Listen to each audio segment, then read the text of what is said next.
this right, haven't I?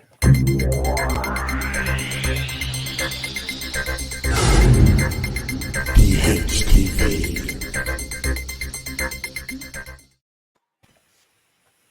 Look at that, we're on. It's another Sunday and we're on. All these happy people out there can see us now, I do hope. Anyway, welcome to Disability Horizons TV. Yes, we're back again after another fortnight. There I am. I'm back. There you go. That's our first technical hiccup of the show. Hooray! Thanks for watching. See you in 2 weeks. Just to warn you, we are going to learn how to share Zec's tech, because not only do we want to, but it sounds really good, and we'll probably make a good T-shirt when it's Zec's tech. So we will get round to that, and yeah, eventually I'll make it even worse when it's my go. But yeah, it's we're talking Disability Pride Month and Freedom Day. Yes, and Freedom Day. And Freedom Day. And how it's affected us and you, because we want to know how it's affected you. So we want you to call in. We're not calling, but so we can see your name along the bottom there. Anyway, to discuss this, we have the insatiable Mick Scarlett. We have the beekeeping beard that is Zec Richardson. Myself as host, Dan White, who is the only man ever to beat Sue Perkins in a Sue Perkins lookalike competition. And joining us, we have the wonderful and phenomenal and brilliant Georgia Vine, who's an incredible blogger and campaigner. So welcome, Georgia. Welcome to the show. Hello. Thank you very much for having me. So I'd like to kick off. Georgia, can you tell us a little bit about yourself and your work? Hi, I'm Georgia. I have cerebral palsy, which affects all 4 of my speech. I'm a part-time wheelchair user, and I just completed a degree in occupational therapy. So I do a lot of blogging in terms of what that to be disabled healthcare student and raising awareness of online communities and online healthcare. So yeah, that's me in a nutshell. No, and it's a great nutshell. And I've known you a long time, and you're just an amazing person. And thank you for doing this. Checks in the post. Okay, checks in the post. John, what? Yeah, I'm that old. I still write checks. Yeah, with a wax seal. That's a level wax seal. But anyway, Disability Pride Month. So, Mick, what does Disability Pride mean to you? So you've come to me first. Oh yes. Well, for me, it's weird because I've always felt proud of who I am, and I am disabled, and I've been disabled since I was born. And my mum raised me not only to believe that I was as good as other people who weren't disabled, but that I was better. And so I kind of, because basically what she said was that if they had stuff like you to put up with, they wouldn't be the person that you are. You're amazing. You always get on with it. You always overcome. You know, things happen and you build your life and keep going. And it's something I think that most of my disabled friends have. You know, not all, but a lot of them kind of every time something happens, they keep going. They just keep fighting for the life they want. So and we've seen when we get on to talking about Freedom Day, that the majority of the population aren't that good, are they? Because they, as we've seen, seem to have collapsed under the whole pressure of a whole year where they can't do exactly what they want when they want to do it. But that's our lives. And so we get on with it and we build a life around that. But I think that the event is a great idea. I've been going to Pride, like gay Pride, since I was sort of about 17. Back then it was a much smaller affair. It was much more protesting and banners and that kind of stuff. But I've seen it grow and change, and I've seen society move with it. And I think it would be a really great thing if this idea of Disability Pride and the event and the month became something like that, and we started having events and parties and, kind of, as well as, raising awareness and sort of cosmic flags and stuff. But yes, I'm all for it, and I like it. It's good.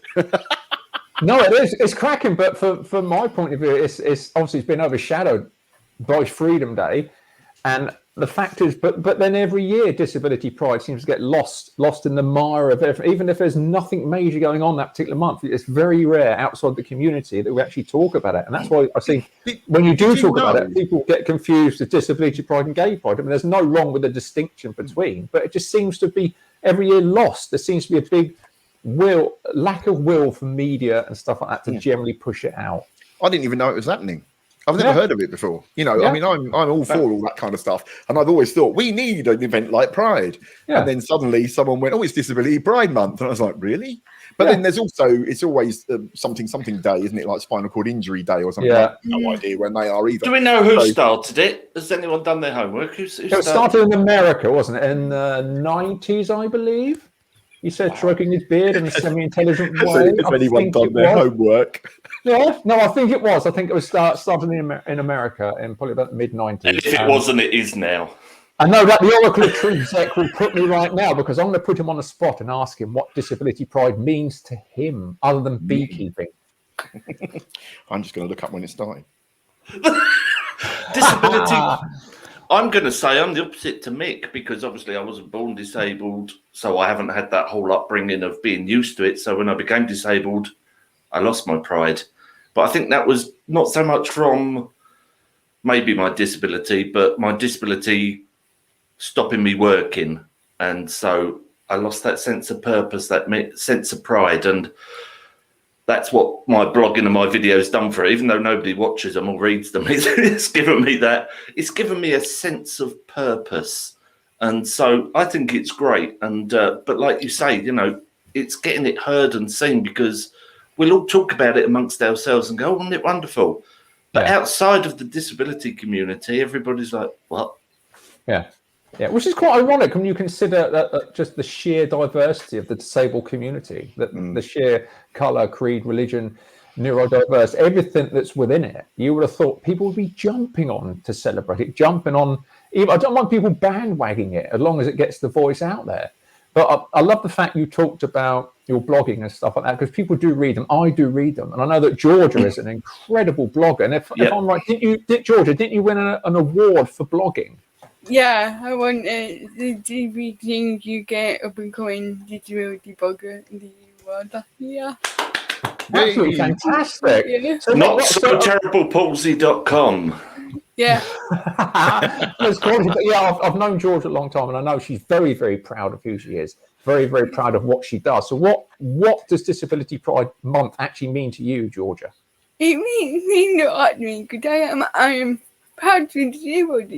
Who I am, and Mick, we're born disabled, and I never really known any different. And going up disabled is always hard time when you realise, okay, I'm not going to be able to be an actor or do things like that. But I am proud to be disabled, and it's a cliche, but Mick, that you wouldn't be the person you are without your disability. Celebrate that. Yeah, absolutely superb. But I want a question. I really want to ask all of you this. I mean, from my point of view, I'm really, really proud. I'm really, really proud of the fact the way that Emily has been brought up just to be a kicking against the sort of person. I won't actually mention the word, but she's very, very proud of who she is, and I'm very, very proud of who she is. And it brought me back to that age-old question when Mum said to me, well, "Why didn't you have children earlier?" And my answer was, "Well, it wouldn't have been Emily then, and my life wouldn't have been so utterly blessed by this just animated sense of pride on wheels, as I call her." But that describes Emily very well, actually. It does. But the point is that she's never heard of Disability Pride Month. It's not even talked about in her school. Her school know nothing about it. So I was just wondering, you guys, why do you think there's such a hesitancy from the wider world to really go full steam with talking and promoting and broadcasting disability pride? What do you think are the reasons why this doesn't happen? I mean, without jumping in there as usual, it's me talking again. No, surely not.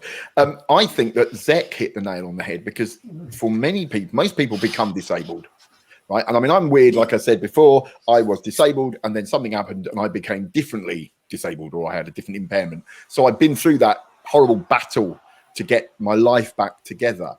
But I think that for many people who aren't disabled from birth, it can be a huge loss and a huge grieving process. And we as society don't really say that you're not out the other side when you're getting back on with it. right? People tend to go, oh, well, look at those Paralympians. They aren't grieving about becoming disabled. They're getting on with it. And it's like, no, you're still stuck in your grief. And it takes a huge amount of time, a huge amount of work, and a society that welcomes you, that lets you get over that. I was lucky. Like I said, I was told I was better than everybody else. So when I became more unable to do things physically, I knew inside that I would build my life again, rebuild it, and get back on that horse or wheelchair or whatever. And that, I think, is it, which is why people avoid it.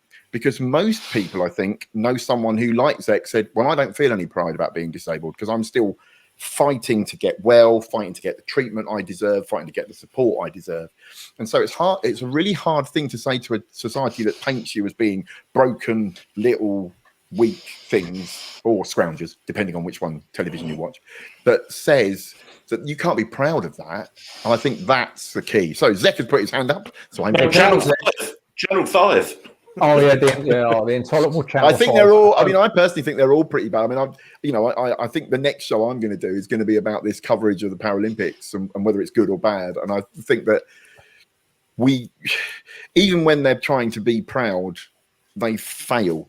Yes. Because of the fact that it's a group, it's for non-disabled people. It's not being done by us for us. And I think that voices like George's get crushed because of the fact that most people don't believe that you can be proud of being disabled. They just don't. No, I think you hit the nail on the head there. They look around, don't they? People look at Emily and think, well, she can't be proud. Poor little thing. What they call that? These people always remember what they call the Bless Club. Well, she can't. Oh, look at her. She must suffer intolerable. Everyone suffers to some degree, but she's really, really proud of who she is, what she's accomplished, and what she's done in much the same way Georgia has. Yeah. And I'm just going to jump in because Bal on the comments has just said that they're working in India, right? Yeah. They've got polio; it's affected their arms. They're a social worker, so very much like Georgia, they're going into the health and the care sector, and they're trying to help other disabled people in India. Now, that's what I'm proud of. That's the thing I think we have to be proud of, is that it used to be that people did stuff for us. Yes. And we had to kind of just take it, and it was always rubbish. And we also made to feel like we had to say, thank you so much for something we should really get. But I think that now we're starting to do it for ourselves. There's DDPOs bringing up all over the place. There's, people like Georgia and Zec and us all pushing for equality. And that, I think, is something to be really proud of. So well done, Bal. Nice one. That's what we like to see. Yeah, absolutely fantastic comment. There you go. See, better than GB News, isn't it? See, we've even got viewers in India. Hey. Yeah, we are intolerably better than viewers in England. You'll know when we get as bad as GB News, when we start getting desperate for attention, like the way they've suddenly got desperate and have employed that man whose name begins with F, who can actually do what starts with F. Anyway, we're talking about politics again, folks. Let's stop talking about politics. No more politics. We're aware that our viewers are from not from a multi-diverse background, but also from a multi-political background. So our presenters' views are based on our own experiences. So you can probably tell which political sway we are. But yeah, coming back to Georgia, as you are young, like Emily and Mick, what? Yeah, I know. No. But as you are, can you see a future where Disability Pride Month will, thanks to the work you're doing and the work that a younger generation doing, will get bigger and bigger and bigger as your talents seep out in society? Can you see a day when Disability Pride Month will be on par with everything else that goes around? I heard there. Like as there's many people like me, the disabled community get bigger and bigger and more voices are out there. Do I hope there, and I hope that it becomes more well known in other communities about like this month did actually come up quite a good time for her because we're in the middle of launching a new able K-pop platform where disabled occupational therapy, disability, London condition, whatever you want to call it. And we've done that. That's just to the AT community, from the disability community, to try and get the word out there and get voices heard. So I'm hoping that we more anything other communities then it does get bigger, and it would be nice to see it get bigger and to hear more about it and to like make that go to events and celebrate. Yeah, it's incredible with the disability population, forgive me if I'm wrong, of 14 million plus, and you've got 1.5 million disabled people. It's quite a lot of people who should have a voice to allow their celebrations to be heard, isn't it? It strikes me rather bizarre that it's all been quite muted. I know the I'm going to sigh again. Freedom Day has overtaken that. I mean, we're coming at the minute, whereas Freedom Day has not really changed for a lot of people. But I'm very much proud. I mean, as someone with a mental illness and someone who's undiagnosed autistic, which I will probably forever always be undiagnosed at my age, I'm still very proud. And I've always been very proud to be part of this community. Do you know what I mean? I would rather not be in any other community because it is so multiculturally diverse. It's just absolutely wonderful, and it's brimming with all colours, creeds, and talents. So from my point of view, it just seems like a no-brainer why people are not interested. This is almost if there's a will not to be interested. I think the thing is, if we could get society, I mean, you don't want to. I don't think it'll be a while before we end up with sort of the same effect that gay pride has. Do you know what I mean? I don't think, and to be honest, having been at gay pride for a long time, I think they've lost their way now. They've just become big corporate events. Back in the 80s and the 90s, they were joyous celebrations of being different and of being proud of being gay.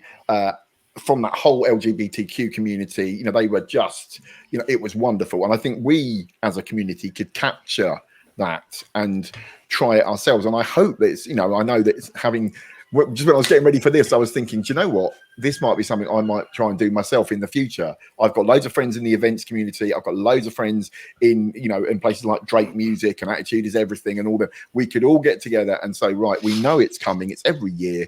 Let's start off with a nice little event somewhere that's famous for its access. And then we could do them all over the country in those kind of the towns that we know are accessible. So, you know, but I think the thing is as well is it's really important to remember that if we can do this, it makes the lives of people like Zec who go, I don't feel pride about it at all, easier, because it allows them to hear our story. Because I think that's the thing is when you don't feel proud of being disabled, you hear people like us that go, well, I've always been proud, I'm proud, and think, well, there's something wrong with me. And what it actually is that it was one, we were raised a certain way. And we don't know what it's like to be not disabled. That's true. But also that we saw the positives in something that society tells you is negative. When it happens to you, as it does, you know, most disabled people are not born. They become part of our clan. And it's a huge battle to get your head around the pain, the differences, the way you can't do things, all of the hospital appointments, all that kind of rubbish. But you never had before. Yeah. Whereas for us, you know, Georgia, Emily and myself, it's basically, off to hospital again. Strange people putting their hands in places that no one else does. Fine. You know, all of that stuff. But we owe it to all the other disabled people that are new to the gang to say that, you know, we can support you. And that's why I think, you know, it's funny, I was saying on social media that just telling people about your life on social media is such an act of activism. Because it allows other people to see through the window and go, oh, I've got that. I have that. Yeah. And that's the biggest act of pride you can have. Just not to and feel alone. It's why I admire Zec so much, because Zec talks about stuff that a lot of other people who become disabled don't feel they can. No, absolutely. And sorry, Zec, what are you going to say? Again, I just kept talking. No, but I absolutely agree, Zec, and that's absolutely right. Zec's Twitter feed. So, Zec, do you want to embellish a bit more about what Mick was saying? Yeah, if I hadn't tuned out. No. We are going to have to get a thing that just says, Mick, shut up. Right, just a little sign. Yeah, we're getting Diane with a boxing glove. Yeah, it is very different. And I think the whole thing of not feeling proud is also, like you say, about certain TV stations, newspapers that have been running what seems to be, my own opinion, government-run campaigns to make us appear as scrounging, low life, not worthy of anything, so that they can then go in Parliament and vote. No, they're not going to get a rise for their benefits in line with inflation. And it's like you're always pushed down. So that's the biggest battle, the media battle, I think. And if that can be won by getting people on board, then it should help people coming in. Stop this negativity, this on benefits and proud, and oh look, there's a man in a wheelchair, and at the weekends is a referee running around the thing. Fraud for disability is less than 1%. Oh, exactly. Yeah, they're the stories that always make it out. Well, it's easy target syndrome, isn't it? You look at great corporations that don't pay taxes, that everyone's lauding Jeff Bezos for launching himself into space, launching Richard Branson for launching a giant penis. Who was only the other week going to the government saying, can I please have 80 billion for my failing airplane business? Yeah. Do you know what I mean? So they're quite happy for him not to pay taxes and launch yourself into space so you can look down at all the poor people who are starving that you could have paid the taxes with and fed them. So, yeah, it's quite ironic that the media seem to laud greed and status rather than they do that people are willing to actually make a change. I mean, the Black Lives Matter have seen this, haven't they? They've been just so put upon by the media, have been stereotypes, and this is so frustrating. But it always happens, even back down to when Jimmy Carr got caught for tax evasion, a little bit of tax evasion. David Cameron shamed him, and yet his money comes from a father who's putting his money offshore. My opinions are my own. Now we need these are the views of the viewers thing flashing up there, Zec, just because we're getting quite scarily bad. Quick, somebody save us. Georgia, come in there and save us from our own political ramblings before we end up in trouble. Well, I don't think we'll end up in trouble because our experiences are there anyway. But do you know what I mean? But going back to Pride Month, in essence in itself, I think myself personally, there will be a sea change with it. I think there will be a media sea change with it because you've got young people now like Georgia are out there winning awards, wanting to do their show, and they can do this, so they can do that, and the more people engage within the media and within whatever our young people are doing, I think the more will change. The only frustrating thing is that I'm not going to see it in my lifetime. But I think you, Georgia, and people at Emily will be leading that pride in what you do and that pride in your engagement and seeing that forward. I mean, Georgia, can you see a time when Pride Month will just be, that's it. Everyone will want to celebrate. Everyone will be doing it without it being too corporate. I'd like to think there. I mean, why not? I mean, we got the digital community out there, and we are making noise, and hopefully we get heard, and we even know firing about to do it and to try to want it. Love that. I love the fist pump of power there. Social media has helped, doesn't it? Because all these voices that are trapped behind doors are suddenly able to make a shout, even if they can't get off the settee. Yeah, exactly. That's what Mick was saying. Social media has been invaluable because if people are honest enough to give insight within their lives, and that creates that audience to 2 + 4 + 6 + 8 people engagement, which I think is absolutely pivotal. Without social media, I think we really would be still stuck in those dark ages. Absolutely. The thing is, I know I could bang on about this all the bloody world, but we forget that I was, when I was George's age, I was a famous TV presenter. I won like BAFTAs and Emmys and stuff. Well, I didn't win a BAFTA. I was beaten by another kids' TV presenter that I won't talk about. But anyway, so we've got to remember our history. The guy that used to do Art Attack. You remember Art Attack? Yes, he won my BAFTA. Neil Buchanan. Did he? But anyway, the thing to remember is that we mustn't forget our history. Because everyone at the moment is always going on about, it's always been bad. We used to have like I said, From the Edge, and that before that was 1 in 4, and there was a program on every single TV channel, all 4 of them, that was about disability. So, we are, oh wow, look, we're at the Paralympics, isn't it great? Look, here come the cripples, right? But that is still nothing compared to what we used to have. So a big one, I think, for the younger generation, Emily, Georgia, and that is to say, right, learn your history and don't let it happen again. Because what happened before was they lifted us up and then they went, that'll do, inclusion, and dropped us. And that's what happened. So that's why we're still where we are now. And I think that's the thing, is that there was a huge movement of disability pride when I was young. And it was just, every active disabled person I met was proud, and they had placards saying it, and then it kind of slipped away because there was this huge sea change in the way society saw us, and it was due to the fact the media just dropped us. And as you can tell, we've got some Freedom Day fans outside my house that are all singing. Oh, no. Oh dear, it's a joy. I miss lockdown. Buchanan. Yes, Nick Buchanan. Yes, no, I know where you live, Mick Scarlett. You've got my Emmy. But no, you're absolutely right. And what I love about your Twitter feed, Mick, is recently you've been posting those amazing pictures of you when you were younger. Yeah. You know what I mean? And just, it's great because you can, the pride that you have in your past and the pride you have in those pictures really, really, really shows through. And it's absolutely fantastic. But I think just trying to remind everyone that I used to be beautiful, that's all. You're beautiful inside. No, back then I was beautiful on the outside as well. I was gorgeous. All right, don't up the ante. Don't up the ante. There's only so much I can do with that £2.50 you give me. But do you know what I mean? I know. It's wonderful to see that, and it's wonderful because I tweet pictures of Emily predominantly, obviously with her permission. I always ask her first, but it's that pride we give. Where George has tweeted, because I understand you are a qualified OT or nearly qualified OT now. Is that correct? Yeah, I've finished my studies, but I'm yet to graduate there. Yeah, I can't technically say that I am because I'm not on the register, but yeah. And it's funny because that's what we were talking about last time, wasn't it? That's what we were talking about last step program, was about the fact that there's not enough disabled people in the medical care arena. That means that we're always being cared for by someone that doesn't get it. The idea of going to Georgia and going, hello, I need some OT help, and her going, hey, I'm one of the gang, I know what you need. I might not know exactly what you need because we have a different impairment, but I know what it's like.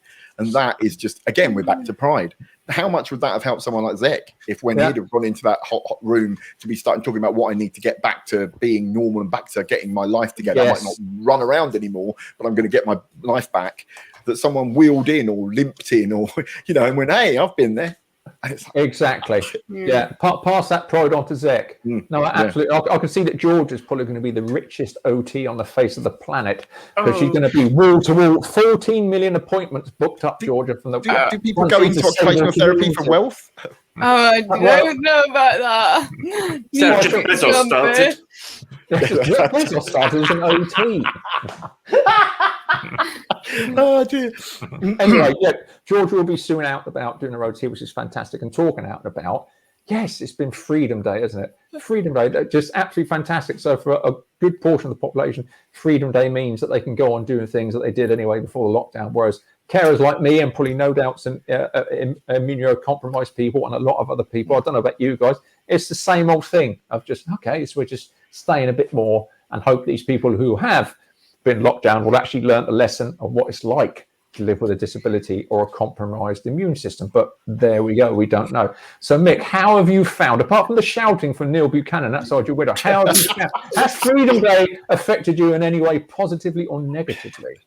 To be honest, I was told very early on in lockdown that I was not clinically vulnerable at all. So I acted like everybody else. And it was only when the rollout of the vaccine came and a letter came going, oh, do you know you're liable for an early vaccine because you're clinically vulnerable? What? When? What? So I'd been going like living normally. And then, so I rushed out and got my vaccine, then got my second one. And I haven't been taking a great deal of notice of it all, to be honest. I've followed all the rules, but kind of I'm not going to sort of let it get in my way because again I think it started to really affect my health, my mental health, and I thought, well, now I've had the vaccine, hopefully I don't think I am vulnerable. I think it's just basically a case of you're disabled, that will do. It's like, but I think that what it's shown to me, my life isn't any different. I'm still following the rules, but I'm not kind of staying indoors. I've not shrunk my world any more than I did at the start. But I think it's shown to me that the non-disabled community, the mainstream, again, we're back to this idea of them not being able to cope. They've had a taste of our lives for a very short amount of time, and they're all now standing on the steps, you know, on Trafalgar Square, talking about nurses and doctors being Nazis, and it's just like, and all of this has happened in the space of this one little period where they've had an insight.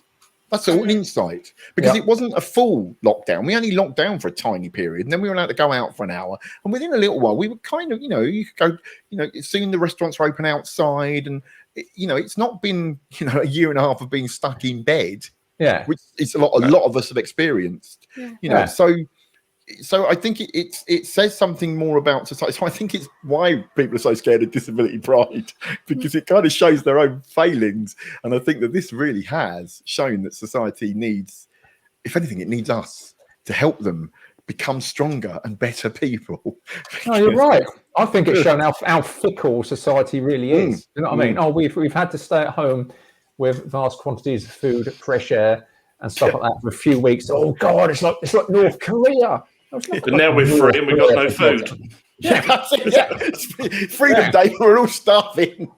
Freedom Day, we're all starving, which has got nothing to do with the ping, as we all know. Nothing to do with the ping. I mean, 80,000 EU lorry drivers have gone home, but it's all to do with the ping. My opinion, opinion. Nice one, Zec. Nice one. But yeah, you're right. I think Mick's right when you said because it's given them a bit of a taste of lives. Now they're in fear of it.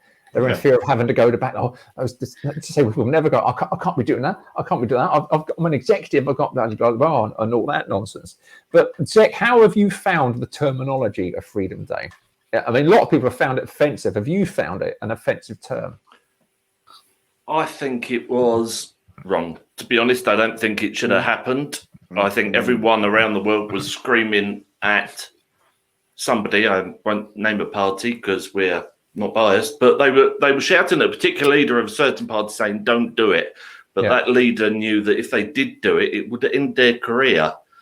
And so I think this was more about career saving than saving the country. Although then, you know, like you say, people are like, "Oh, but don't lock me back up. It'd be awful." But now we're being let out with this whole herd immunity, and it could ruin the vaccines because it could allow the vaccine to jump.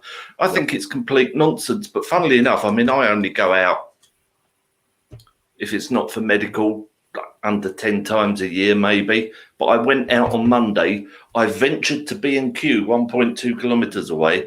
And I have to say, most people were wearing masks, and I was pleasantly surprised.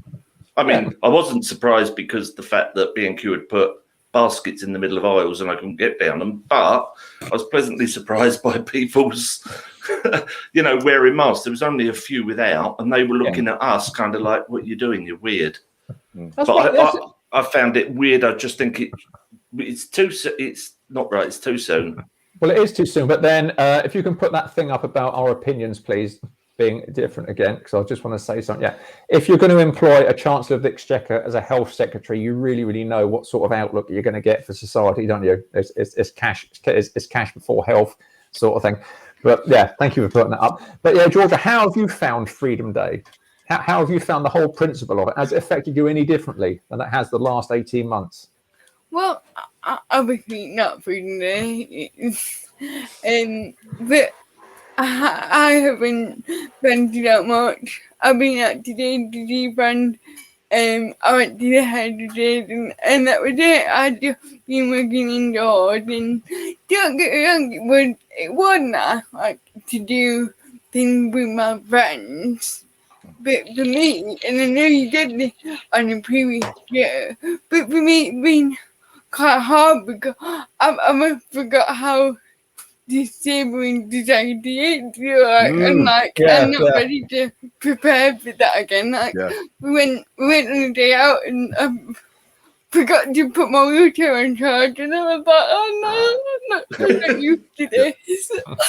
Yeah, getting back to normal life and just It's been the scariest bit for me too, Georgia. Is you know, I kind of quite enjoyed lockdown, to be honest. I had quite a nice time. I worked and it was all nice and it was all comfortable. I always knew I could get to the toilet. And now I'm going out again. I'm like finding myself in situations where I can't go to the loo and I can't get in the building, and like all my friends are just doing stuff. And if I can't go, they don't go, "Oh, we won't do it." They're just like, "Oh well, diddly pomme," and you're like, I forgot all this. I forgot the fact that I get left out of everything because, you know, and it's funny because talking about pride again, I think there's something proud in that because most other people would not cope with that level of rejection day in, day out, all the time. No and way. I think that, we fight to stop it. We fight so that younger people don't have the same experiences that I had. And then, your generation, Georgia, will fight so that the next generation don't and all that kind of stuff. Although admittedly, I am old enough to be the next generation before you, which is kind of depressing. But anyway, do you know what I mean? And I think that we see that lockdown has kind of shown us to me that, that kind of everybody else just come on. Yeah. And it's been a real eye-opener. I hoped, and I bet you all did too, that this would show people what it was like, and we'd come out being able to say, that lockdown thing. Well, that's what it's like to be disabled. And so you know how annoying it was. We could make the world so it didn't do that to people all the while. And we now know that that's not happening. No, life will go back to as it was and they'll forget. I think it's going to get worse. I think they're going to tear stuff up because, we're already seeing, adaptations of stations being cancelled because of cost. Loads of places I know are saying, we were going to make our building accessible, but we can't afford to now because of the money we've lost. And it's just like horrific. No, so I agree. Freedom Day is definitely not freedom for us. That's for sure. And I think you're absolutely spot on. So I just finished writing an article for someone about that, about how it's a bit of a pipe dream one, but really when lockdown first happened and everyone saw the scenarios and the situations we live in under, that was a prime time for society to suddenly realize how inaccessible it is. All this build back better stuff that keeps floating around. If that had been put into practice, the whole country had been shut and everyone had looked around and engaged with us. Suddenly we thought, well, if we're going to build back better, why don't we build it back better, more accessible? What do you mean, Dan, that maybe the furlough scheme was tied to buildings being made accessible so that when you paid for businesses to support their workers and the businesses were shut, you could pay for that business to be readapted and made accessible, funded by the government, and that would allow building contractors to still work. It would have allowed there to be this sudden opening up of society so that when we came out of lockdown, all the buildings that hadn't been accessible a year and a half ago, which have always said, we can't do the changes because we're too busy and we're always, when would we do it? Because we need to shut. They've had a year and a half of being shut and they're going to open and have done nothing. Yeah, that's my argument. Because the other argument always gets, we're an old building. Well, you can retrofit. I've been to a 14th century church with a lift. So you can retrofit, but it would have been an ideal time for all that money and all that investment. People take a step back, but let's make it all accessible because funny enough, purple pound, there's a lot of money that could be heaped back into that economy now. A lot of money. Because I'm constantly reading, Mick, you tweeting about Camden and how inaccessible it is. When they've got you on their doorstep as an access. That's why it's inaccessible. Yeah, that's it. Because I turn up and they ignore me.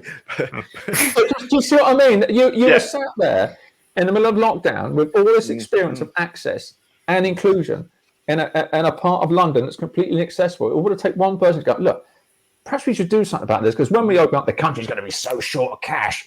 And look how much money is supposedly floating around the disabled community. If we could tip into that, we might boom ourselves back out of recession. If you want to laugh, it always perplexes me why people like yourself are not on the board of people who design and build. If you want to laugh, Camden Market is about to have a changing places toilet installed, but it's cobbled throughout.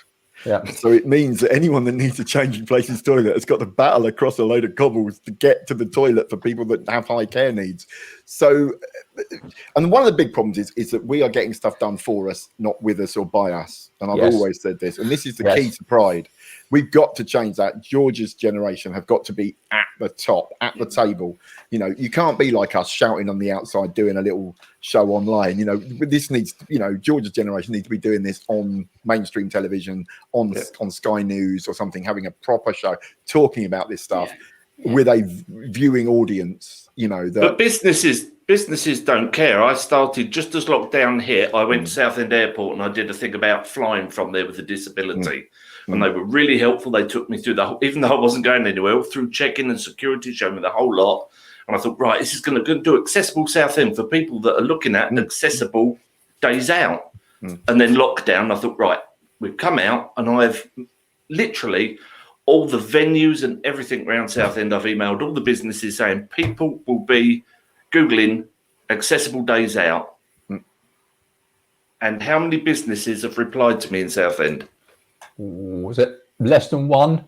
Yeah, Really? none. Less than one. None at all. Even the big venues like the Cliffs Pavilion, the museums, like Adventure Island, the Sea Life Centre, none of them. Yeah. Well, not meaning to be funny, but we all know that at some point in our lives, everybody will be incapacitated at some point. And I'm not meaning to be cruel or wishing bad on someone, but that just maybe someone might take a fall. The manager might take a fall, twist his ankle or something, break a leg and be in a wheelchair for a week and suddenly go, hang on a minute, I can't get in my own building here. Just, oh yeah, perhaps I should have made it a bit accessible. Not voodoo or anything. This is just my yada yada own experiences, etc., etc. But yeah, I just think we need to leave it up all the time, just all the while. We just need to all wear T-shirts saying all our views that are our own. Yeah, I was taught many years ago by a guy in the fire service, Ken. He said to me, whenever you say something, always say, in my considered opinion, because then no one can say you're wrong. If you start with that, no one can say you're wrong because it's your opinion. Well, I was always told to start saying things by saying, well, basically, but I have no intention of joining the British Well Basically Club because it's such an overused statement. Such an overused statement. Basically, you've got to appreciate. Well, basically, Georgia, as we're winding up, Georgia, have you ever used the phrase, well, basically, when you've started to talk to anyone? Probably. Oh, I was going to say, well, basically, I had. Yeah. That's what you were going to say. Missed opportunity. Yeah, missed opportunity. No, we don't want to get a pint and car and then, like, not being heard and like, whoa. Yeah. But it would be great to be heard more. I can't stand the words Freedom Day. It's just actually it's like the end of World War II or something. It's nothing that dramatic. You just had to shut your door. Yeah, you just had to shut your door for a few months. But once again, disability's been on the losing side of it. Mental health has been on the losing. Yeah, I say COVID's over. Yeah, everyone who's got disability, cheer up a bit. You'll be all right. Everyone's in a wheelchair. To be honest, I think it's worse than that. I've heard people. It happened all the way through lockdown, but it's happening even more now, saying, but it only affects the old and the sick. And it's like, no, now it's affecting all the young, non-vaccinated people. But hey, that's up to you. You believe what you like. And so, it's been bad. And it's been confusing. It has been confusing because, like you said, we were told initially Emily was vulnerable. Week later, no, she's not vulnerable. Yeah. Week later, yes, she is. No, she isn't. Yes, she is. No, she isn't. So I was just wondering what esteemed medical professionals have access to our records to actually tell us that opinion. I expected someone very grey in a suit, like you said, Mick, looking at, wheelchair user, yes, obviously disabled, yes. Let's make that assumption because we're good at miserable. So I think if we're going to do another lockdown, we need to push for Georgia to be in charge of the entire country's medical records and put an official stamp on it about who's vulnerable or not. What do you say, Georgia? Don't look at page 95 of mine, Georgia, please. That's not what I do. He'll try something once. I dread to think. But yeah, guys, are we all agree that Freedom Day terminology is quite offensive, really? Bollocks. Zec, nail on the head there, I feel. Nail on the head, Zec, and we move to a post 9 o'clock watershed time slot from next week. But yeah, Georgia, do you find the term Freedom Day offensive, or do you think it's just... Yeah, it's really offensive because, like, it just the nerve thought behind it, like, nothing else, like, no, we never get talked about, and it's nothing like... And then you think coining in the disability problems and taking our problems away by freedom. But it's not even what it meant to be. It's just not good. It's another government slogan. Do you know what, though? She's right, though. That would be wonderful, wouldn't it? If we can steal Freedom Day and actually keep pushing, say, right, it's Disability Pride Month. What about that Freedom Day we were promised? And then next year go, Disability Pride Month is 2023. What about that Freedom Day we were promised? And we'll keep doing it until one day we can go, right, we can get in what we want, we can do what we want, we're supported when we want, we've got the money when we want, and we're respected by society. And then we truly will be freedom. Yeah. And that's the kind of thing that we all dress up in blue woad and start waving axes around And that's enough references to Mick, that. can you mash up the free Nelson Mandela song? Yeah, go on. But free all of the disabled people of the world. It'd be a bit difficult, but yeah, I'm sure we'll probably get sued now for using that. No, That's it'll be the same as it right. was back in the message. No one will truly understand it and just dance. I think it'll work effectively because all afternoon I've had to listen to a song called They're Turning the Friggin' Frogs Gay while we were painting. And I can't remember what famous, really, really angry, nasty right-wing pundit said that, but someone's turned it into a song. Just something to end on, isn't it? There you Something go. to It end is. on. It is. Yeah.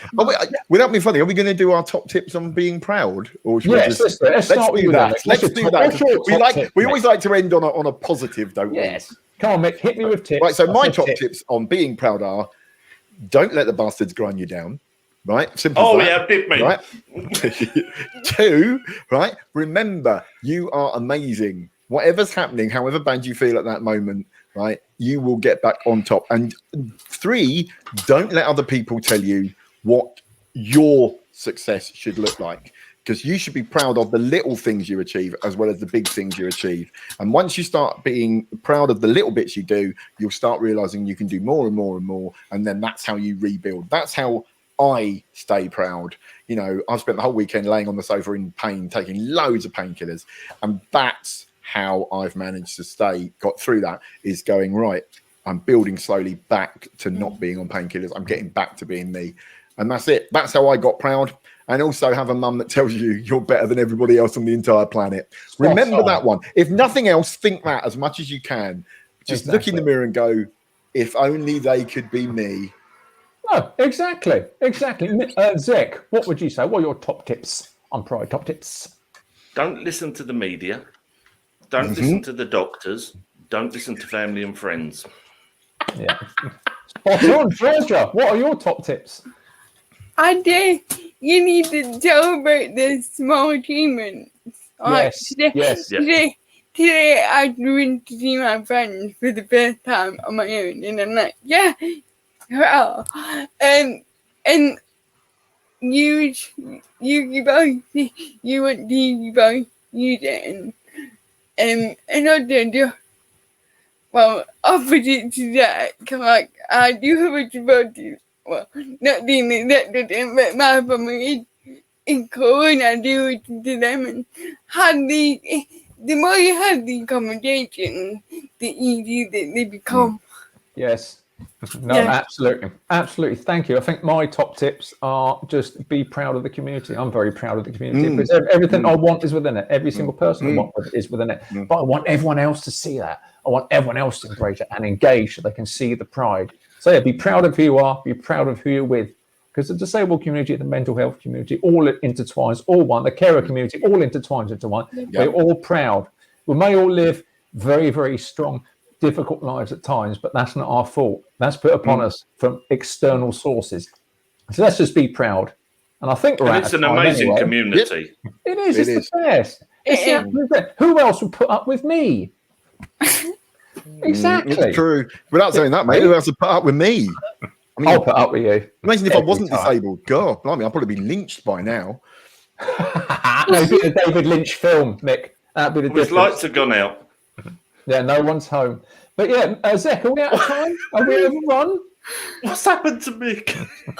Freeze frame. He's freeze frame, and the dog just pushed away. That's the best. That's the best. It finally happened. I think this is the perfect thing to finish on. Look, Mick Scarlett. Screenshot. Who can take a photo?